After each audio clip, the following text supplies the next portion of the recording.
¿Qué más tengo? Puedo crear un mapa compuesto, como os decía antes, o podría conectarme a servidores WMS, por ejemplo el del Catastro de España. Fijaos. No tengo que descargármelo, si yo que ya lo tengo aquí. ¿Vale? ¿Qué más tengo? Puedo guardar puntos de interés. Espera, voy a cargar el mapa de referencia.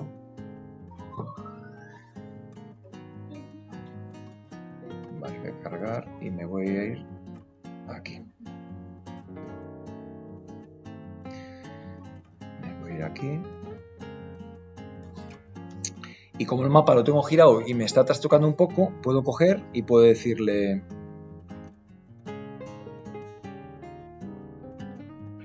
A ver. Puedo poner mapa nocturno.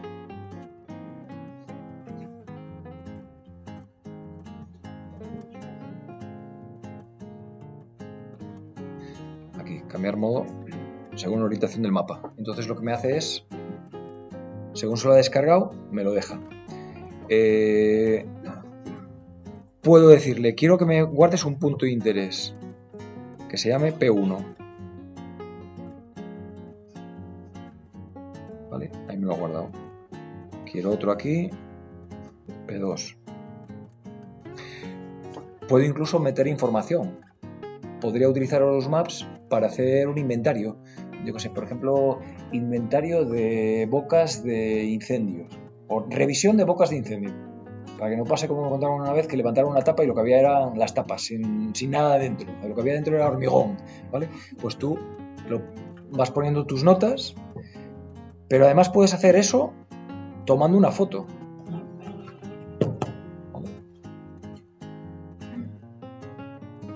Vale. Estáis viendo ahí, no sé si veis en pantalla, que pone ubicación GPS no establecida, ¿vale? Porque yo, por defecto, Horus Maps no tiene ninguna aplicación de fotos. Utiliza la aplicación por defecto que tú decidas. Entonces, yo por defecto, en el teléfono tengo una aplicación que se llama Open Camera y esa aplicación no me permite sacar una foto hasta que no tiene posición GPS por satélite. Entonces, si no tiene una buena posición por satélite con una precisión determinada, no puedo sacar una foto. ¿Por qué? Pues porque cuando me dedicaba a hacer trabajos de topografía, había veces que tomaba fotos y yo después, a partir de esas fotografías y de la información dentro de los metadatos de esa imagen, yo generaba fichas de forma automática. Entonces generaba un informe con la fotografía de forma automática, con QGIS, y sacaba las coordenadas. ¿Qué pasa? Que había veces que la posición no era correcta, las coordenadas eran 0,0 y no me servía para nada, tenía que volver a pasar por allí. O si tú quieres hacer un fotoblog de forma automática con esas imágenes, pues tiene que tener una posición, ¿vale? Entonces lo tengo programado para que pase esto. Claro, es que no me di cuenta, podría haber falseado la posición, bueno, nada. Que sepáis que si tú estás en el exterior y tienes posición, le haces capturar foto y automáticamente te va a guardar una foto como si fuera un waypoint, pero con una pestañita. ¿Esto qué te permite? A la hora de, cuando has generado todo el trabajo, puedes exportarlo y puedes utilizar como formato de intercambio el formato que hablábamos antes, el KML. Pero hay una variante del KML que se llama KMZ, que es lo mismo, sería un KML, lo único que dentro de ese KML hay un enlace a todas y cada una de las fotos que has tomado, que te la mete dentro de una carpeta con un tamaño adecuado para poder enviarlo y te lo comprime todo dentro de un fichero zip comprimido. Y ese es el formato KMZ. Vale, y tú lo podrías abrir desde QGIS o desde Google Earth, cualquier herramienta que te permita. ¿Qué más podemos hacer aquí? Perdona, ¿esa carpeta va a parar a la nube o la tienes guardada en No, no, no. servidor? Ese KMZ lo generas y Pero es un documento que queda en tu teléfono. queda en tu teléfono y lo puedes enviar. ¿Vale? ¿Qué pasa? Que aquí al final en nuestro dispositivo tiene Bluetooth y a este Bluetooth le podemos conectar infinidad de cosas. Le podemos conectar un GPS externo, le podemos conectar una banda, le podemos conectar un sensor de cadencia pedaleo de una bicicleta. Eso mismo... Al mismo teléfono, sí. Pero a la misma app. A la misma app. Y todo eso se va registrando y se va guardando dentro de un fichero de registro de todos esos parámetros que se llama track, ¿vale? Entonces, ¿qué pasa? Que dentro de ese track tenemos mucha información. Podemos conectarle una estación meteorológica y esos datos estarían dentro. Si vamos en una embarcación, si tenemos una ecosonda, podríamos meterlos dentro del track. Pero, desde la ignorancia absoluta, ¿cómo hace para detectar ese hardware en el teléfono y saber qué es ese hardware? O sea, el Horus. Utilizando formatos de intercambio. Por ejemplo, un GPS, cualquier GPS, utiliza un formato de intercambio estándar que se llama NMEA. NMEA.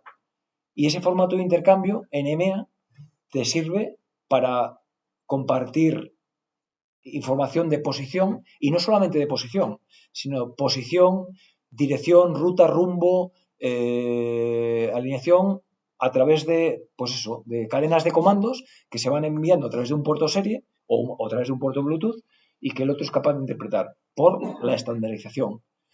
Esto es en embarcaciones, claro, yo no lo entendía hasta que visité un buque. Claro, en un buque tú tienes infinidad de sensores. Entonces, tienes varias antenas GPS. Tú imagínate un buque de 200 metros de eslora. Claro, tienes igual 2 o 3 antenas que te indican la dirección con total de precisión, si va desviado, si va a una deriva, la velocidad, la profundidad, ¿qué más? Puedes tener una estación, un anemómetro, y todo eso se comparte. Todos y cada uno de esos pueden inyectar información a un sistema, a un bus, y puede entrar aquí dentro, a través de ese formato de intercambio. Después las bandas. Todas las bandas normalmente suelen utilizar un formato de comunicación estándar, que es el mismo. Yo pensaba que era, no sé, la de asunto específica para asunto. Y no al principio era así, pero ahora, por ejemplo, yo tenía una Garmin y me funcionaba, y ahora me he comprado una Polar y también me funciona. Mira, a ver, sensores, mira. Si vamos a configuración, y además es algo que va cambiando, es un programa muy dinámico, todas las semanas tiene una actualización. Mira, si le dices configuración GPS, pues por ejemplo, claro, aquí esto daría también para un par de días configurando. Dices, tiempo mínimo de grabación. Puedes decirle que te grabe o que te obtenga una posición cada minuto. Por ejemplo, imagínate que vas andando y dices, coño, si voy andando y no voy a tener un desplazamiento muy grande porque tengo un desnivel brutal. Según mi cadencia, claro, pues con tal de que me des una posición cada 5 minutos o cada 10 minutos. De hecho, os voy a contar una anécdota que me pasó precisamente con el helicóptero de aquí, que, claro, yo por defecto tenía un modo de configuración para andar en bicicleta, ¿vale? Que me grabara cada 5 segundos, por ejemplo. Y era porque, claro, las baterías antes de los móviles duraban poco. Entonces, ¿qué pasa? Que lo que hace es prolongar la vida de la batería del móvil. Si estás con el GPS activado permanentemente, esto te chupa la batería. Si vas a una zona donde no hay cobertura de telefonía y tú sabes que no hay cobertura, ponlo en modo avión, porque si no, está intentando atacar al repetidor y la batería se te va a consumir. El Bluetooth, fuera. A menos que tengas algún dispositivo que necesite Bluetooth. La Wi-Fi, fuera. Entonces uno me dirá, coño, pero es que si lo pongo en modo avión me quedo sin GPS. Falso. El GPS funciona por un lado y el modo avión funciona por otro. Cuando tú lo pones en modo avión, lo que estás desactivando son todos aquellos sistemas que transmiten, ¿vale? Sin embargo, los que reciben, esos no los desactivas. Y el GPS solamente recibe. Y para obtener la posición, además, no necesita de la parte de telefonía. Solamente necesita recibir los datos de los satélites. Bueno, el caso es que yo tenía configurado aquello, nos embarcamos en el helicóptero porque íbamos a ver zonas que se habían quemado en un invierno que había, pues, eran 200 zonas, una cosa así, y la Brigada de Investigación Forestal quería desarrollar una metodología con QGIS para automatizar este tipo de cosas. Y claro, yo era la primera vez que montaba en un helicóptero Y claro, estaba mirando mi tablet, de aquella todavía no, los pilotos no llevaban marcados una tablet con Horus o un equipo similar y todavía utilizaban la cartografía en el muslo. Y entonces, claro, yo iba mirando y el piloto me preguntó, ¿qué pasa? Y yo digo, joder, que estoy completamente, existe una latencia. Y digo, yo veo perfectamente, sé dónde estamos, pero el GPS me está indicando que como que estoy desplazado. Hasta que me di cuenta que, claro, no se estaba refrescando, la posición del GPS no se estaba refrescando a los 200 y pico kilómetros por hora que estábamos avanzando. Vale, pues aquí lo configurarías.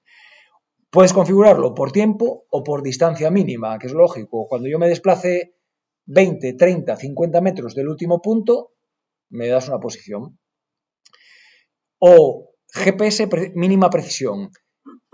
Hay una serie de indicadores en esos mensajes que manda el GPS estándar, pues te dice, esta es tu posición y estás recibiendo estos satélites y tengo un PDOP o un HDOP, que es un indicador de la calidad de la posición que estoy recibiendo, que el GPS internamente la sabe, pues de tanto, ¿vale? Entonces yo puedo decirle, si no tengo una precisión mejor que 25 metros, no me guardes un punto.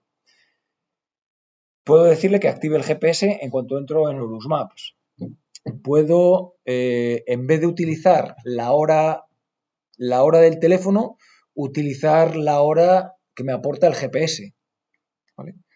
Puedo utilizar un GPS externo. Por ejemplo, hay algún... ¿Para qué se utilizaban? En parapente, por ejemplo. En parapente ponían un GPS de estos Bluetooth en el parapente dentro de un hueco y por Bluetooth tenían el GPS del dispositivo y otro redundante en la vela. ¿Qué más tenemos? Bueno, es que es la leche. El tío este ha integrado la posibilidad, lo que os decía antes de la base esta que con los DJI dejas en tierra y te conectas a ella, esa es una opción. Antes estábamos hablando de drones. Entonces, los drones, hay un tipo de drones que pueden tener posicionamiento absoluto o pueden tener posicionamiento relativo. Cuando tienes posicionamiento relativo, utilizas pues, la posición con respecto a algo de forma muy precisa y como ese algo sabes también dónde está de forma muy precisa, puedes llegar a obtener posiciones con una precisión de más o menos 2-3 centímetros. Vale, pues hay un sistema de comunicación de información para esa corrección que es NTRIP, que ya lo he integrado. Entonces, podrías utilizar Horus Map como herramienta de trabajo de topografía de precisión por un topógrafo, ¿vale? Que se dedica a medir fincas. La altitud. La altitud podríamos aplicarle una corrección. El GPS siempre nos da la altitud con respecto a una figura geométrica que se llama elipsoide. Sin embargo, la superficie de referencia, o sea, el nivel medio del mar en Alicante, se da con respecto a una superficie física que es el geoide, que es el equipotencial de la gravedad, ¿vale? En una zona determinada. Entonces, esa diferencia, aproximadamente en Asturias, es de unos más o menos 50 metros. Entonces, si vosotros estáis en el mar, en la playa, tenéis tu GPS y de repente tu GPS te dice que estás a una cota de más 50, no pienses que tu GPS está mal. Lo que pasa es que está mal configurado. Te está dando la superficie, la cota con respecto al elipsoide. Tienes que aplicarle la corrección. Si yo aquí activo altitud geoide, él internamente tiene un modelo de geoide aproximado, ¿vale? Y entonces lo va a corregir. O esto es lo típico, que llegas a un vértice, ¿a qué altura estamos? Saca el compañero, saca en papel, estamos a esta cota. Entonces sacas tú y le dices, no, pues estamos a una altitud de tanto. Y él te dice, no, ese GPS está mal. ¿Ves cómo hay que sacar la cartografía en papel? No, te estoy dando en elipsoidal. Quítale 50 y a que coincide metro arriba, metro abajo. ¿Vale? ¿Qué más? Tenemos la posibilidad de calibrar el barómetro, ¿vale? Porque al final el barómetro, los cambios de elevación barométrica son muy precisos. De hecho, los drones de gama consumo, DJI Air, Mavic, Mini, todos estos la diferencia de elevación la dan por barómetro, ¿vale? Y Con esto podríamos, con un GPS y con el barómetro, podríamos realizar la calibración. O podríamos obtener, si tenemos ficheros que nos hemos descargado, lo que os hablaba antes de los modelos digitales del terreno, yo puedo coger un modelo digital del terreno que me he descargado del Instituto Geográfico, meterlo aquí. Horus Maps lo va a entender si se lo meto en un formato estándar, y entonces él va a coger la coordenada XY, que normalmente es mucho más precisa que la cota, va a coger esa coordenada y va a ir al modelo digital del terreno para coger esa altura sobre el terreno. ¿Vale? Esto sería, ya ves, configuración del GPS, pero después podríamos trabajar con sensores deportivos. Podríamos conectar sensores, pulsómetros tipo ANT+. ¿Qué uso se les da a los vértices geodésicos? Uso romántico para hacerte una foto ahí encima. Ya, los topógrafos ya nos subimos allí a ellos. Yo cada vez que, el que hay aquí en el Salto Firme, cada vez que subo para hacerme una foto para dejar constancia que todavía subo en tiempo y forma. ¿Vale? A ver, salvo casos muy específicos para hacer trabajos muy concretos, si te fijas están la mitad de ellos deteriorados. Solamente, hombre, para hacer algunos trabajos de topografía muy concretos, pero no más, y no se van a mantener probablemente. De hecho, hay dos tipos de vértices geodésicos. Hay un tipo de vértices geodésicos, si vais de montaña, hay unos que tienen como una especie de 3 arandelitas con una muesca. Esos sí que se van a mantener probablemente, porque son los que definen el sistema de referencia geodésico. Entonces, hubo unas campañas que se realizaron y permitieron cambiar de un sistema antiguo al sistema moderno, pero hay uno de esos por cada hoja 50.000. En Asturias hay 220 y pico vértices geodésicos, de los cuales 37 son vértices regentes, es como se llama. El resto, cero, nada. Bueno, ya veis que aquí podéis conectaros a unos sensores que tenían un formato de intercambio que era el LAN+. Al reloj directamente no se puede conectar, ¿no? ¿Al? A un reloj, a un sulto, por ejemplo. Con barímetro, altímetro, termómetro y para de hecho. A ver, si tu reloj es capaz de transmitir, que no es lo normal, lo que es lo normal es que transmita la banda. Y después, lo que sí que puedes hacer es, por ejemplo, el Polar que me compraron. Transmite el dato después, no sé si transmite la señal de sensor. Claro. Transmite el dato final. Porque tú luego lo descargas en el. Sí, pero por ejemplo, mi Polar, yo tengo un Polar, entonces mi Polar se conecta por Bluetooth con la aplicación del móvil, pero no se aplica, se conecta, o sea, están comunicados, pero no es una comunicación directa. Cada X tiempo yo creo que se conecta y te descarga, ¿vale? Lo que sí que te permite, por ejemplo, el Polar es que estén conectados a dos dispositivos. Puedes tenerlo la banda puedes tenerla conectada al reloj y puedes tenerla conectada a la pantalla del móvil. Consume muy poco realmente, porque con la última versión de Bluetooth 5.0 el consumo es mínimo, pero consume. Después tú fíjate, puedes conectarte a balizas, termómetros, higrómetros. Todo lo que veis aquí es porque ha habido alguna utilidad y se le ha metido. El ICE en náutica. Ya ves que el ICE es una especie de caja negra para dejar constancia de por dónde está navegando esa embarcación. Pues hay algunos ICE que son capaces de transmitir y lo podrías tener aquí y a su vez estar retransmitiéndolo fuera. El APRS de antes, que os decía, tú puedes tener un talkie que tenga APRS o una radio que tenga APRS y que la propia radio transmita, o tú utilizando Horus Maps y utilizando algo que se llama APRS IP, te conectarías vía IP, o sea, vía internet, y yo soy Eco Alfa 1 Foxtrot Romeo Uniform. Estaría inyectando mi posición sin radio, utilizando internet en los servidores APRS. Entonces, cualquiera que sepa mi identificador, ¿vale? O sea, mi indicativo, podría ir al servidor de APRS y localizarme y saber dónde estoy. ¿Vale? Eso sería un poco todo el potencial que tiene. Bueno, además, bueno, lo que decía, integración. Puedes conectarte con el servidor Horus Shikami que os decía antes, que te permitiría tener todo controlado dentro de un mismo sistema. ¿Vale? A ver, al final no dejan de ser sistemas profesionales que han sido trasladados al mundo de a pie, ¿no? Que es como casi todo. El GPS era algo comercial, era algo militar. Al final pasó al mundo civil. El Tetra era algo profesional, para un uso muy concreto. Pues se creó el DMR. Lo mismo, por ejemplo, Tetra, lo que hablábamos antes, es muy probable que haya un módulo que dentro de que vende el fabricante concreto para tener esto localizado. Pero para aquellos servicios que no tienen esa posibilidad, pues utilizar, por ejemplo, Horus Maps con Shikami te permitiría ver a toda la gente por ahí navegando. Puedes conectarte con Strava, con MyMaps, con OpenStreetMap, etcétera.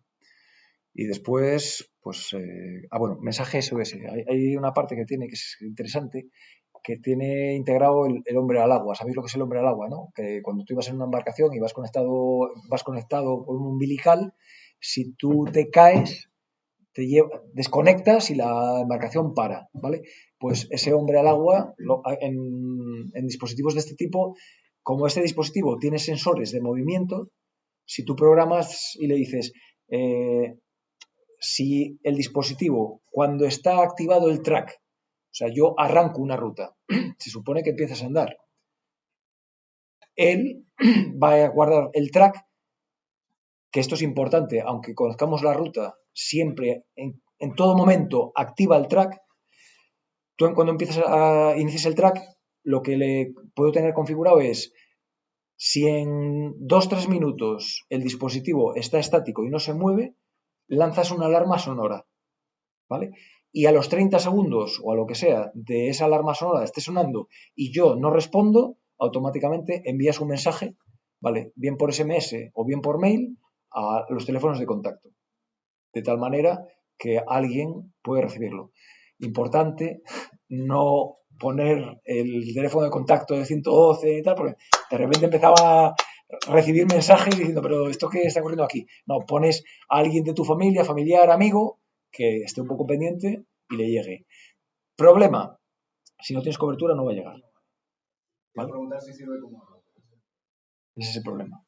Entonces, otros dispositivos, Garmin ha sacado un sistema satélite, pero es un sistema de pago. Te cuesta, me parece que son 300 euros el dispositivo y también tiene un nombre al agua, pero tienes que tener contratado un servicio de pago con alguna de los servicios de comunicación por satélite. Ojo, porque te lo venden como que es muy barato. No, solamente cuesta 15 euros al mes, pero tiene la letra pequeña, porque después, si quieres realmente el servicio, el que te gustaría, el decir, no, joder, me voy a Cabrones y después voy a Vengaurriello y es que voy a estar 6 horas sin comunicado. Pues resulta que si quieres enviar un mensaje cada X minutos, pues, o tu posición cada X minutos, pues tienes que pagar el servicio mensual de 40 euros.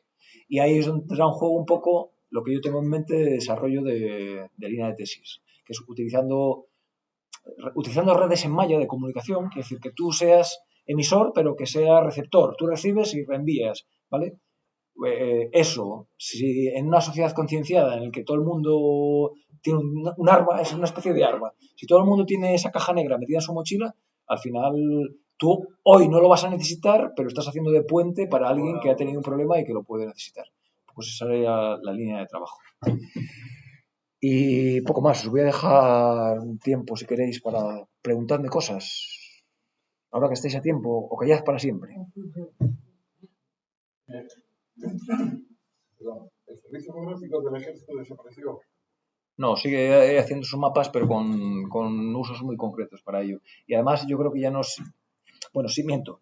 Siguen haciendo los mapas topográficos del ejército, pero tienes que ver que el mapa topográfico del ejército tiene un uso muy concreto, que es dar soporte a las tropas del ejército. Entonces, existe el Servicio Geográfico del Ejército y el CECAF, que es el Centro Cartográfico del Aire. Era el servicio cartográfico del aire que fue más de aquello. Sí, y sigue existiendo. Es que no está donde estaba, por lo menos. Está en Cuatro Vientos. Claro, no, digo el turismo gráfico. Estaba en campamento, estuve de allí y un día y todo aquello desapareció. Un campamento ese que hay Yo le llevarían a otro sitio, pero ellos siguen produciendo su propia cartografía.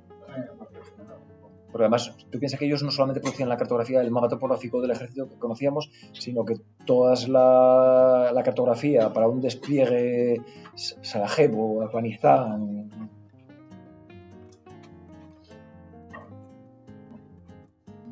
Pues no sé.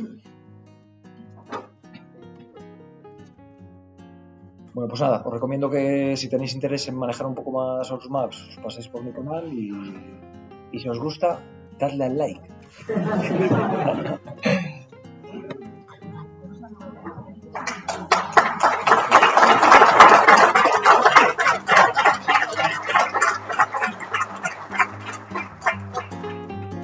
Bueno, y contaros